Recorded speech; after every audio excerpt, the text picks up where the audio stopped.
Assalamualaikum warahmatullahi wabarakatuh. Perkenalkan, nama saya Tati Mustika dari kelas 12 RPL 7. Di sini saya akan menjelaskan proposal aplikasi pembayaran pajak Desa Cipanas. Pertama-tama di sini ada kata pengantar. Yang kedua ada daftar isi. Nah, di sini yang akan kita bahas yaitu bab 1 pendahuluan. Yang pertama, latar belakang. Pajak merupakan salah satu sumber penerimaan negara. Sebuah negara tidak dapat berjalan pemerintahannya jika tidak ada dana untuk membiayai kegiatan pemerintahannya. Salah satu jenis pajak yang ditangani oleh pemerintah desa yaitu pajak bumi dan bangunan. Pajak bumi dan bangunan atau PBB merupakan pajak yang dikenakan atas harta tak gerak. Pengelolaan pajak bumi dan bangunan menjadi tanggung jawab setiap desa. Proses pengelolaan pajak setiap tahun tergantung pada sistem yang digunakan setiap desa. Pengelolaan PBB harus dilakukan dengan efektif dan efisien, mengingat kegiatan ini dilakukan terus berulang setiap tahunnya dan merupakan urusan keuangan. Permasalahan yang terjadi di Desa Cipanas menyangkut pengelolaan dan pendataan pembayaran PBB, yaitu kebanyakan perangkat desa masih melakukan pendataan dan pengelolaan laporan secara manual, yaitu dengan tulis tangan. Pengelolaan secara manual memiliki banyak kekurangan. Di antaranya, lamanya proses pencarian data objek pajak saat terdapat wajib pajak yang akan membayar. Hilangnya data objek data wajib pajak. Bertambahnya pekerjaan bendahara desa karena harus merekap semua laporan yang ditulis secara manual oleh perangkat desa ke dalam bentuk soft file, dan hilangnya data pelaporan pembayaran baik tahun berjalan maupun tahun sebelumnya. Hal ini akan menjadi masalah terutama jika laporan pembayaran tahun sebelumnya hilang, karena beberapa pembayaran tagihan PBB dibayarkan terlebih dahulu oleh petugas penarik pajak. Yang kedua, ada batasan permasalahan. Penulis membatasi ruang lingkup sebagai berikut. Yang pertama, perangkat desa hanya bisa mengubah status pembayaran objek pajak. Yang kedua, kepala desa menggunakan sistem berbasis Android untuk melihat pelaporan pembayaran setiap perangkat. Yang ketiga, status pembayaran pajak memiliki 3 kategori, yaitu belum lunas, lunas, dan dibayarkan. Yang keempat, sistem berbasis Android akan mencatat waktu pembayaran pajak dan hanya tampil jika akan mencetak nota pembayaran objek pajak. Yang kelima, mengolah data-data yang berkaitan dengan permasalahan pajak bumi dan bangunan. Yang keenam, admin yang memiliki hak akses untuk melakukan manipulasi data pada sistem berbasis web, yaitu bendahara desa. Yang ketiga, perumusan masalah. Perumusan masalah yang dapat diambil sebagai berikut. Yang pertama, bagaimana membuat aplikasi pengolah data pajak bumi dan bangunan Desa Cipanas. Yang kedua, bagaimana agar penjumlahan pendapatan pajak tidak terjadi kekeliruan yang sering terjadi. Yang ketiga, bagaimana mempermudah perangkat desa dalam melakukan pendataan dan membuat laporan pembayaran pajak PBB. Nah, yang keempat, ada tujuan. Yang pertama, untuk mempermudah masyarakat untuk membayar pajak. Yang kedua, untuk mengetahui pengaruh kesadaran pembayaran pajak. Yang ketiga, untuk mengetahui kewajiban masyarakat membayar pajak. Yang keempat, untuk mengetahui pelaksanaan pelayanan pajak bumi dan bangunan.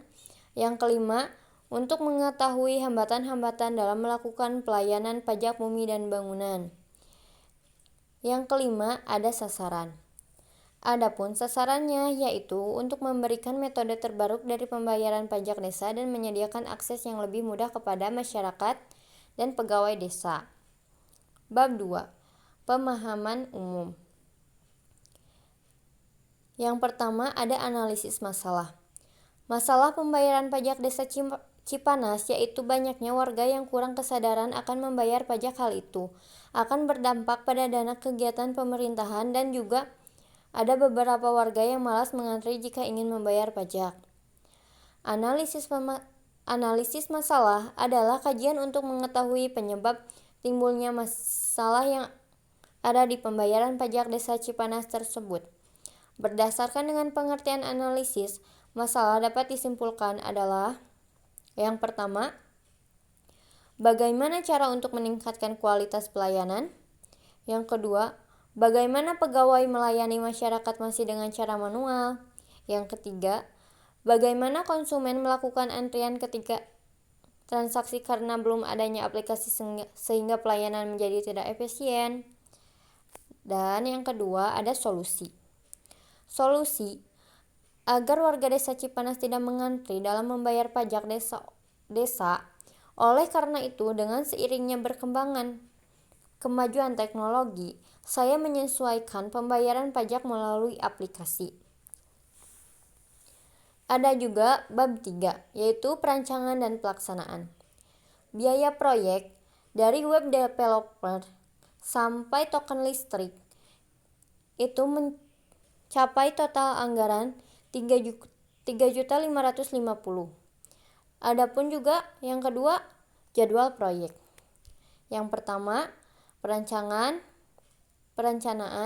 yang kedua analisis kebutuhan, yang ketiga desain, yang keempat pemrograman, yang kelima pengujian, yang keenam implementasi, yang ketujuh dokumentasi. Kegiatan tersebut dilakukan dalam kurun waktu sekitar 1-3 bulan. Nah, di sini juga ada tim pelaksanaan. Tim pelaksanaan dalam pembuatan aplikasi pembayaran pajak dilakukan saya sendiri karena ini merupakan tugas individu. Ada juga bab 4, yaitu desain dan perancangan. Yang pertama, pengumpulan data. A. Melakukan wawancara. Dikarenakan sekarang sedang ada wabah virus corona yang mengakibatkan kita dilarang keluar rumah apabila tidak ada kepentingan, maka dari itu saya tidak melakukan wawancara kepada pihak desa. Tetapi saya ingin dengan berkembangnya teknologi agar dapat memudahkan masyarakat dalam membayar pajak dalam kondisi saat ini dan untuk kedepannya agar lebih baik lagi, dan juga dapat membantu pegawai desa dalam pendataan dan pengelolaan laporan pembayaran pajak desa. Yang B. Melakukan observasi. Pada tahap ini saya mengumpulkan kebutuhan berupa data Desa Cipanas yang bertujuan untuk mengetahui kebutuhan apa dan aplikasi seperti apa yang ingin dibuat. Yang kedua, ada perancangan aplikasi. Perancangan aplikasi memiliki kebutuhan yang bertujuan untuk mengurangi sistem gagal yang dikembangkan. Kegagalan pengembangan sistem umumnya terjadi karena sistem tidak memenuhi kebutuhan pengguna atau sistem tidak sesuai dengan proses yang berjalan. Studi kelayakan perlu pengembangan fungsi produk yang diharapkan untuk berjalan, kelompok pengguna, lingkungan pengoperasian, serta lingkungan pengguna yang akan menggunakan sistem aplikasi. Pengguna yang menggunakan sistem ini terdiri dari pengguna masyarakat. Yang ketiga, ada perancangan database. Di sini bisa dilihat ya. Maaf, gambarnya kurang jelas. Nah, di sini juga ada yang keempat, ada perancangan user interface. Yang pertama ada login user, yang kedua ada beranda, yang ketiga ada data masyarakat, yang keempat ada formulir transaksi. Nah, bab yang terakhir, penutup. Yang pertama ada kesimpulan. Kesimpulan yang diperoleh dari implementasi aplikasi pembayaran pajak Desa Cipanas ini adalah: A. Dengan menggunakan aplikasi ini, pembayaran pajak Desa Cipanas akan lebih baik lagi. B. Aplikasi ini memberikan kemudahan baik dari sisi pengguna atau pegawai desa. C. Dalam proses transaksi dapat berlangsung secara efisien dan efektif.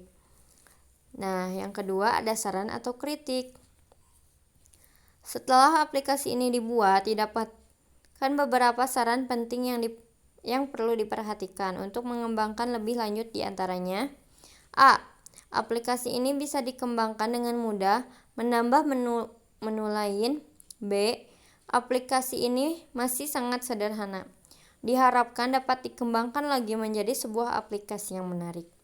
Sekian dari saya. Wabillahi taufiq wal hidayah. Wassalamualaikum warahmatullahi wabarakatuh.